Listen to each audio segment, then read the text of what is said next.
بسم اللہ الرحمن الرحیم۔ السلام علیکم محترم ناظرین۔ حضور اکرم صلی اللہ علیہ وسلم نے ایک مرتبہ جبریل علیہ السلام سے پوچھا، ہے جبریل، کبھی تجھے آسمان سے مشقت کے ساتھ بڑی جلدی اور فوراً بھی زمین پر اترنا پڑا ہے؟ جبریل علیہ السلام نے جواب دیا، ہاں یا رسول اللہ صلی اللہ علیہ وآلہ وسلم، 4 مرتبہ ایسا ہوا ہے کہ مجھے فی الفور بڑی جلدی کے ساتھ زمین پر اترنا پڑا۔ حضور اکرم صلی اللہ علیہ وسلم نے فرمایا، وہ 4 مرتبہ کس کس موقع پر؟ جبریل علیہ السلام نے عرض کیا، ایک تو جب حضرت ابراہیم علیہ السلام کو آگ میں ڈالا گیا تو میں اس وقت عرش الہی کے نیچے تھا، مجھے حکم الہی ہوا کہ جبریل علیہ السلام خلیل کے آگ میں پہنچنے سے پہلے فوراً میرے خلیل کے پاس پہنچو۔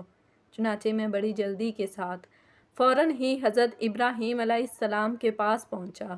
دوسری بار جب حضرت اسماعیل علیہ السلام کی گردن اتھر پر چھری رکھ دی گئی تو مجھے حکم ہوا کہ چھری کے چلنے سے پہلے ہی زمین پر پہنچو اور چھری کو الٹا دو۔ چنانچہ میں چھری کے چلنے سے پہلے ہی زمین پر پہنچ گیا اور چھری کو چلنے نہ دیا۔ تیسری مرتبہ جب حضرت یوسف علیہ السلام کو بھائیوں نے کنویں میں گرایا تو مجھے حکم ہوا کہ میں یوسف علیہ السلام کے کنویں کی تہہ تک پہنچنے سے پہلے زمین پر پہنچوں اور کنویں سے ایک پتھر نکال کر حضرت یوسف علیہ السلام کو اس پتھر پر بآرام بٹھا دوں۔ چنانچہ میں نے ایسا ہی کیا۔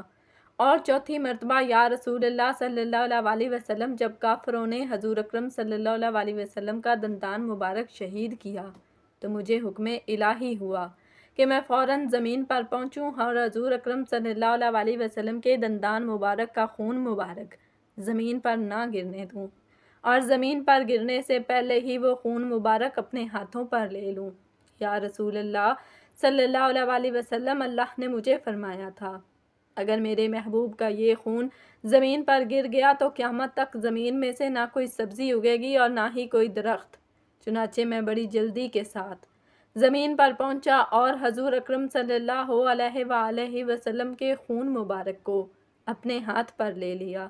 آپ حضور صلی اللہ علیہ وسلم کا ارشاد پاک ہے، اور تمہارے رب نے فرمایا، مجھے پکارو، میں تمہاری دعا قبول کروں گا۔ حضور اکرم صلی اللہ علیہ وسلم نے بھی دعاؤں کی اہمیت اور ان کے فوائد کا ذکر فرماتے ہوئے اپنی امت کو دعائیں مانگنے کی ترغیب دلائی اور فرمایا کہ اللہ پاک کی بارگاہ میں دعا سے بڑھ کر عزت والی کوئی چیز نہیں ہے، اور دعاؤں کی اہمیت کا اظہار کرتے ہوئے فرمایا کہ اب دعاؤں عبادت کا مغز ہے۔ ایک اور جگہ فرمایا کہ جو اللہ پاک سے دعا نہیں مانگتا اللہ اس سے ناراض ہوتا ہے۔ حضرت درداء رضی اللہ تعالیٰ عنہ سے روایت ہے کہ جو بندہ یہ دعا 7 مرتبہ پڑھے گا اللہ پاک اس کے غم اور پریشانی کو دور کر دیں گے، اور وہ دعا یہ ہے، حسبی اللہ لا الہ الا هو علیہ توکلت وہو رب العرش العظیم، میرے لیے اللہ ہی کافی اور اس کے سوا کوئی معبود نہیں ہے، میں نے اسی پر بھروسہ قائم کر لیا اور باری عرش کا مالک ہے۔ اس طرح حضرت عثمان بن عفان رضی اللہ تعالیٰ عنہ سے روایت ہے کہ رسول کریم صلی اللہ علیہ وسلم نے فرمایا کہ جو شخص صبح و شام 3 مرتبہ یہ دعا پڑھے تو اس کو دنیا کی کوئی چیز نقصان نہیں پہنچائے گی، اور وہ دعا یہ ہے، بسم اللہ الذی لا یضر مع اسمہ شیء فی الارض ولا فی السماء وہو السمیع العلیم۔